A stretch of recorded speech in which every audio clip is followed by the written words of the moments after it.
नमस्कार। बीएड प्रथम वर्ष से हमारा पाठ्यक्रम से परिभाषा, इसके अंतर्गत की पढ़ने के कौशल का विकास जो होता है उसके बारे में चर्चा हम लोग करेंगे कि भाषाई विकास के अंतर्गत जो पढ़ने के कौशल का विकास है वो बालकों के अंतर्गत किस प्रकार से होता है। तो पढ़ने का संबंध पढ़ना है वो दो विधियों से किया जाता है, दो विधियों के आधार पर किया जाता है। पहला है सस्वर वाचन, सस्वर, और दूसरा है मौन रहकर। दो प्रकार से वाचन किया जाता है। सस्वर वाचन को भी सामूहिक और व्यक्तिगत रूप से होता है, इनके अंतर के अंतर्गत हम लोग की बात कर चुके हैं, ठीक है। तो सस्वर वाचन और मौन वाचन होता है। अब ये सस्वर वाचन है वो भाषा बोध के लिए जरूरी है, भाषा बोध का बोध हेतु उत्तम माना जाता है सस्वर वाचन, जबकि भाव बोध के लिए मौन वाचन को भाव बोध के लिए मौन वाचन को उत्तम माना गया है। अब इन दोनों का ही विकास करना है तो पाठ्य वस्तु, इन दोनों का विकास जब होता है तभी पाठ्य वस्तु को समझने हेतु दोनों विधियों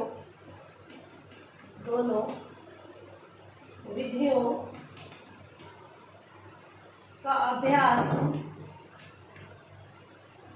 करना चाहिए, ठीक है।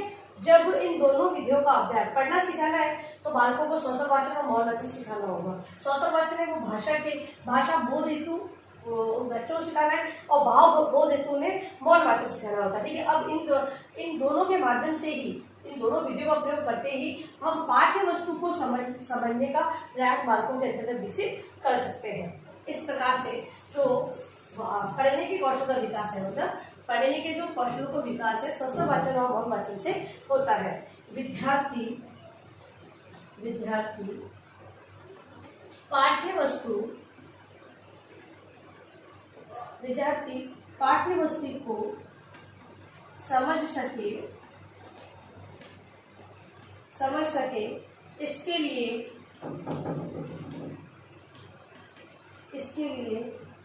पाठ्य वस्तु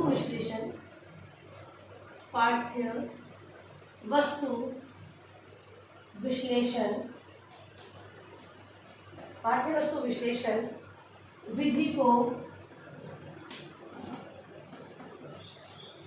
अपनाया जा सकता है,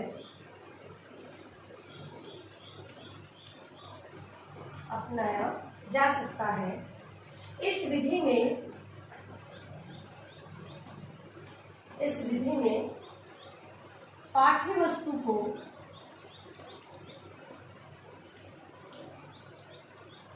इस प्रकार विश्लेषित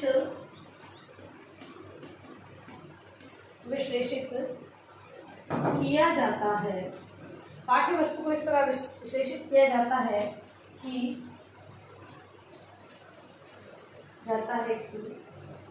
उस इकाई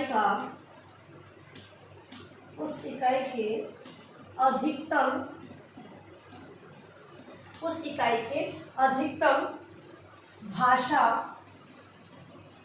तात्विक ज्ञान को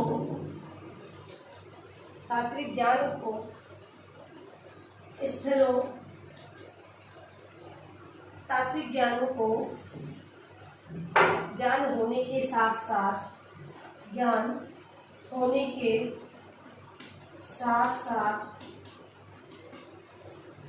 उसमें निहित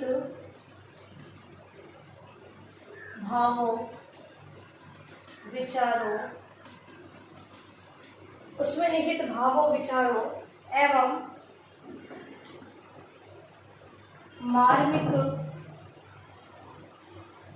मार्मिक स्थलों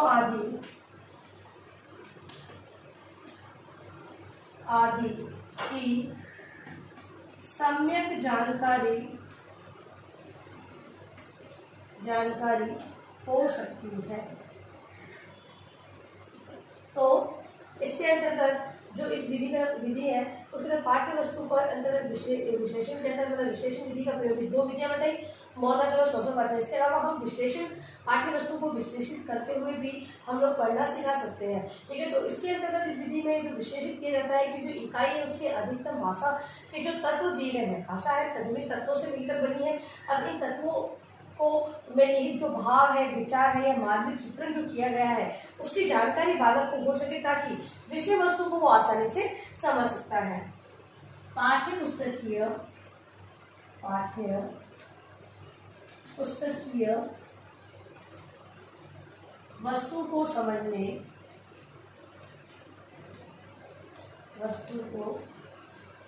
समझने की दृष्टि पाठ्य विश्लेषण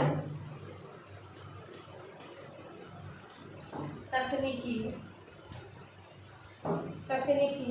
उपयुक्त है। देखो, पाठ्य वस्तु को विश्लेषित करते हुए समझने के लिए जो पाठ्य पुस्तक विश्लेषण है, पाठ्य वस्तु का जो विश्लेषण किया जा रहा है वो सबसे उपयुक्त माना गया है।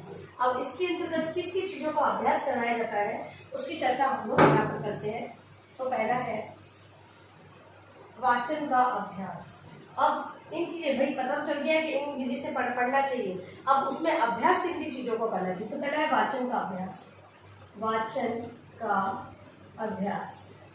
कक्षा में हम लोग देखते हैं कि शिक्षक पाठ पढ़ता है तथा विद्यार्थियों से फिर अनुकरण करवाता है। कहीं कहीं पर शस्त्र वाचन के लिए समय दिया जाता है और कहीं पर मौन वाचन का समय दिया जाता है। उससे क्या होता है, बालक है उसका वाचन करते हैं और विषय वस्तु के अंदर अपनी समझ को विकसित करते हैं। तो यहाँ पर वाचन का अभ्यास के लिए कार्य वाचन का अभ्यास किया जाए। फिर है वर्णों और शब्दों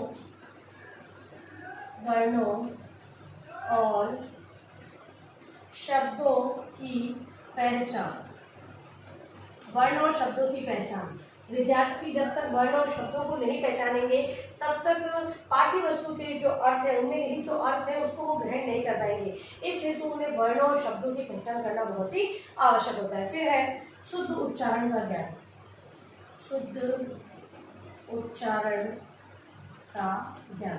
बालकों के अंतर्गत विषय वस्तु संबंधित जो शुद्ध उच्चारण है उसका ज्ञान होना बहुत ही आवश्यक है। और एक अध्यापक है वो बालकों को वाचन करवाते समय इन अशुद्धियों को शुद्धिकरण को करवाता जाता है। अगला है व्याकरण के नियमों का ज्ञान। व्याकरण के नियमों का ज्ञान मतलब कि जो हम बात करें कि जो शब्द है प्रत्यय शब्दों के अंदर प्रत्यय निहित होती है, किसी उपसर्ग होते हैं, कहीं पर तो सामासिक शब्द का प्रयोग किया जाता है, कहीं पर हमें शब्दों के रूपों के अंतर्गत अभिधा, लक्षणा या व्यंजना को समझना होता है। तो ये व्याकरण के अगर नियमों की जानकारी बालक को नहीं होगी तब तक वो अर्थ को नहीं समझ सकता है। इस हेतु व्याकरणिक नियमों का ज्ञान भी विद्यार्थी को पाठ्य वस्तु के साथ साथ दिया जाना चाहिए। अगला है समृद्ध शब्द भंडार। समृद्ध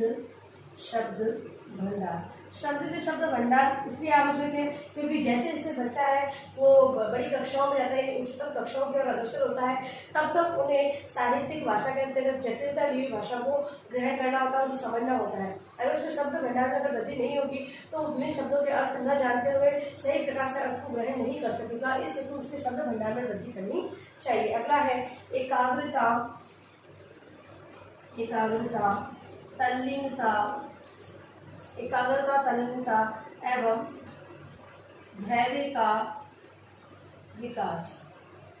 विद्यार्थियों के अंतर्गत एकाग्रता मतलब कि अगर वो पाठ को पढ़ रहे हैं तो पढ़ने के लिए एकाग्रता होना बहुत ही आवश्यक है। अगर एकाग्रता नहीं होगी या फिर धैर्य नहीं होगा तो विषय वस्तु अगर जल्दबाजी के अंदर कुछ शब्द है वो गलत ग्रहण कर लिए जाएंगे।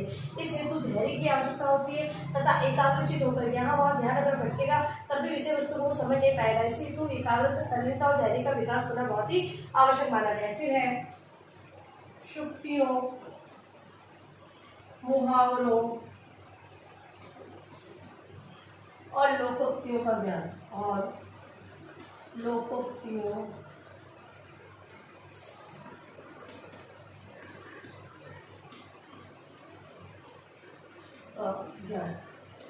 विद्यार्थियों के अंतर्गत ये मुहावरे सूक्तियाँ हैं या लोकोक्तियों से संबंधित सामान्य जानकारी को होना बहुत ही आवश्यक है। जब पाठ्य वस्तु के अंदर ये लोकोक्ति मुहावरे का प्रयोग किया जाता है तो बालक है वो मतलब कि ये कहें कि सरलता से उसके भाव को ग्रहण कर सकते हैं, उसे समझ सकते हैं कि लोकोक्ति या मुहावरे के माध्यम से लेखक हमें बताना क्या चाहता है। तो इस प्रकार से अगर इन सारी चीज़ों के बारे में मतलब कि ये सारी चीज़ों का अभ्यास अगर अध्यापक विद्यार्थियों के अंदर करवा लेता है, वाचन के पढ़ने के कौशल इन कौशलों का विकास इन चीज़ों का विकास अगर वो कर लेता है तो पढ़ने का कौशल का विकास बालकों के अंतर्गत संभव हो जाता है। अभी अगर वह कार्य प्रश्न आपको